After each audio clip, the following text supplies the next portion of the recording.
지금 화성에 대한 연구들이 굉장히 많이 진행되고 있다고 들었는데 만약에 뭔가 이런 이주 프로젝트가 전 진행된다고 하더라도 추후에 문제가 되는 게 뭔가 이게 경제적인 기준에 따라서 이주를 하게 되거나 이러지 않을까 하는 생각이 들어서 뭔가 어느 정도로 진행되는지가 궁금했어요. 2020년이 화성 생명체 탐색의 획기적인 해가 될 거예요.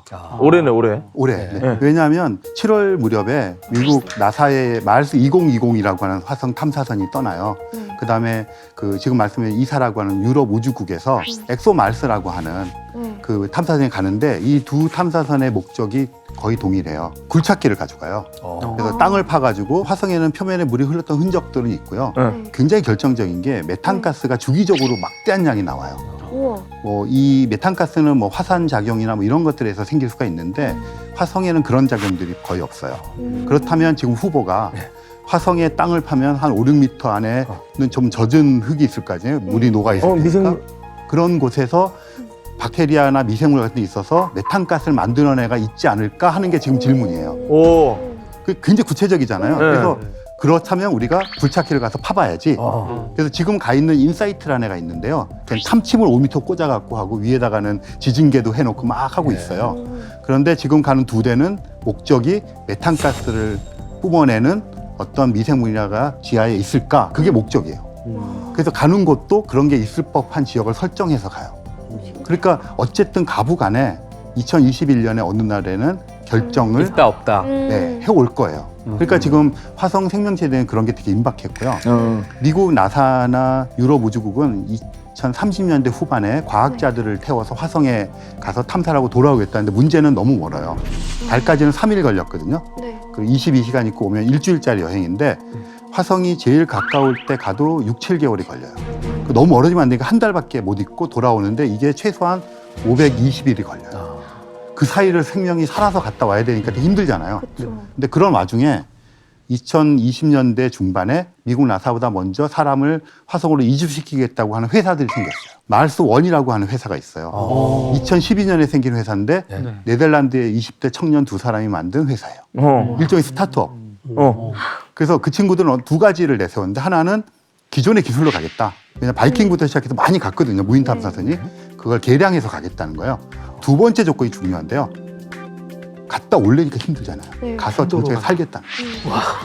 아, 오지 않고? 가서 정착 살겠다는 거예요. 어떻게? 그래서 처음에 기존의 기술을 개량해서 로봇을 싣고 가서 집을 지어요.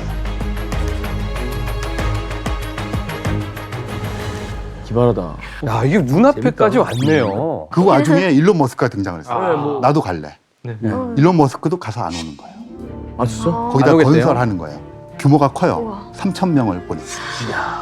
그런데 이 사람은 스페이스 X라는 회사를 갖고 있어요. 로켓 만드는. 그래서 그걸 계속해서 자기 로켓을 만들고 있어요. 아니 조금 다른 생각이 드는 게 사실 이제 거기다 도시를 건설한 다음에 지구처럼 아예 만들어 버리겠다. 근데 그게 인류 입장에서 막아야 되는 거 아니에요? 화성이라는 곳이 어떤 한 사람의 백만장자가 내가 저기 환경을 지구처럼 바꿔버리겠어. 내가 남극을 따뜻하게 만들어 버리겠어. 이런 얘기를 하면 화성이 네 거냐고 이렇게 막아야 될 것 같은데. 지금 그게 소유권 되게 문제 문제가 뭐. 되는 게요. 네. 남북조약처럼 1967년에 국제우주협약이라는 게 있어요. 그런데 오바마 정부 끝날 무렵에 국제우주협약을 강화하는 결의안이 미국에서 통과가 되었어요. 의회에서. 교묘하게 문구를 넣어서 다국적 기업의 우주 개발을 열어줬어요.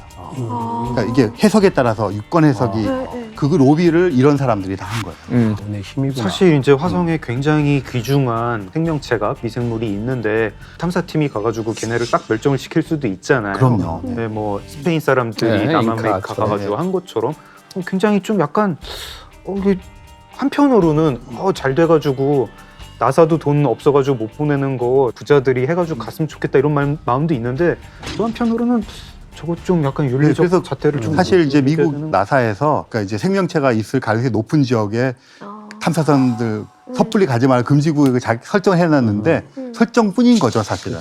그걸 어떻게 할까 막을 도리가 지금 가는데 누가 없고. 막겠어요, 그걸. 그러니까요. 거기서 호루라기 불면서 저기 못 들어갑니다. 이거 누가 하겠어요, 그걸. 우주 산업이나 우주 개발이라는 건 굉장히 폐쇄적이잖아요, 국가별로. 그러니까 어떻게 저 사람들이 뭘 하는지를 확인할 거나 검증할 도리가 없어요. 그게 지금 말씀하신 엄청나게 큰 위험 네, 요소고요. 시원해요. 21세기 신대륙이네. 그렇죠.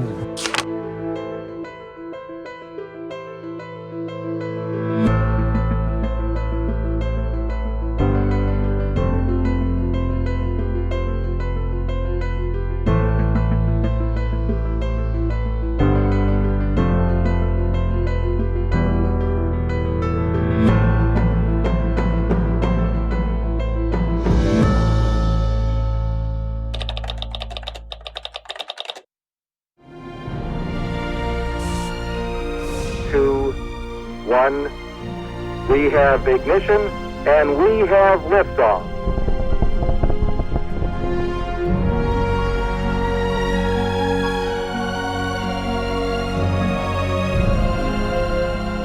안녕하세요.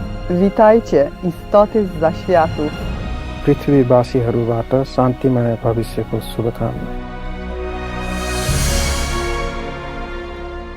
최근 11월에 보이저 2호가 태양계 끝에 대한 정보를 줬다고. 네, 그렇죠. 그 보이저 2호가 인터스텔라 영역에 들어갔다라고 얘기를 하는데요. 그게 어떤 뜻이냐면 태양이 있고 태양 말고 다른 별에서도 그런 플라즈마들이 있잖아요. 그러면 이게 태양에서 오던 게 더 이상 진행하는 것이 방해를 받으니까 태양에서 멀어지면서 측정하면 그 플라즈마의 밀도가 급격히 떨어지는 부분이 생겨요. 거기를 이제 태양권에서 벗어났다라는 의미로 이제 인터스텔라 영역에 들어갔다라고 얘기를 하는 거죠. 보이저가 지금은 지구에서 이미 186억 킬로미터의 거리에 있고요. 이제 뭐 놀랍지도 않다. 시간으로 따지면 빛의 속도로 가면은 16시간 정도 거리예요.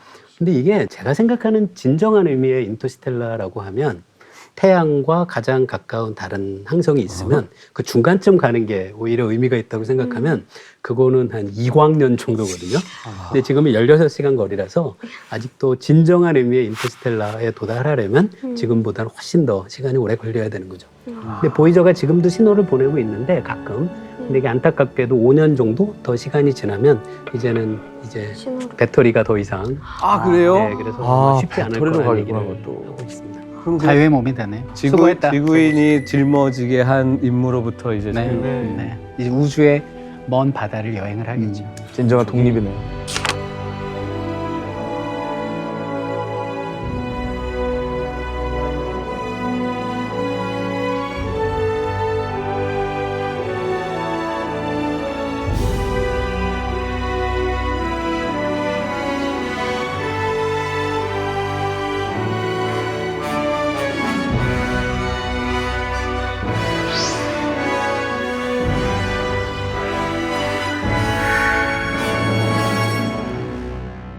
아니 근데 뭐 거두절미하고 네네. 저는 이제 뭐 문외한이니까 그 시청자분들도 궁금하실 거예요. 네. 뭐 외계지적 생명체를 탐색한다고 하셨으니까 없죠? 아니 참님한테 없죠. 아직까지는 받은 게 없나요? 아직은 없죠.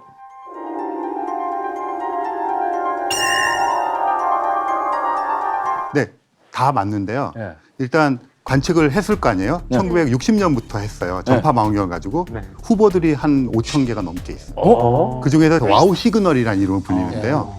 그 시그널처럼 후보들은 되게 많아요. 뭐 그냥 말씀 나왔으니까 말씀드린 디데이를 2040년으로 봐요.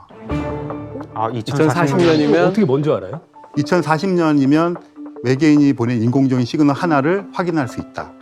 그냥 예측을 하는 거. 예측을 대충 하는데요. 그 정도면? 그러니까 제 혼자 예측하는 게 아니라 사용하는 전파 망원경의 개수, 사용하는 시간, 있을 거라고 추측하는 거를 계산을 하면 언제쯤이 되면 발견할 수 있을까 이런 수치가 나오잖아요. 그게 네. 2040년이에요. 네. 20년만 있으면 돼요. 그러네. 얼마 안 남았어 이제. 근데 이 책에 보면 되게 감동을 받았던 장면이 뭐냐면 사람들이 보통 외계인을 생각하면 소설이나 영화에서 우리를 침공하거나 우리가 침공하는 상상을 해요. 근데 이 사람 얘기는 실제 외계인이 와도 우리를 침공하지는 않을 것 같다는 거예요.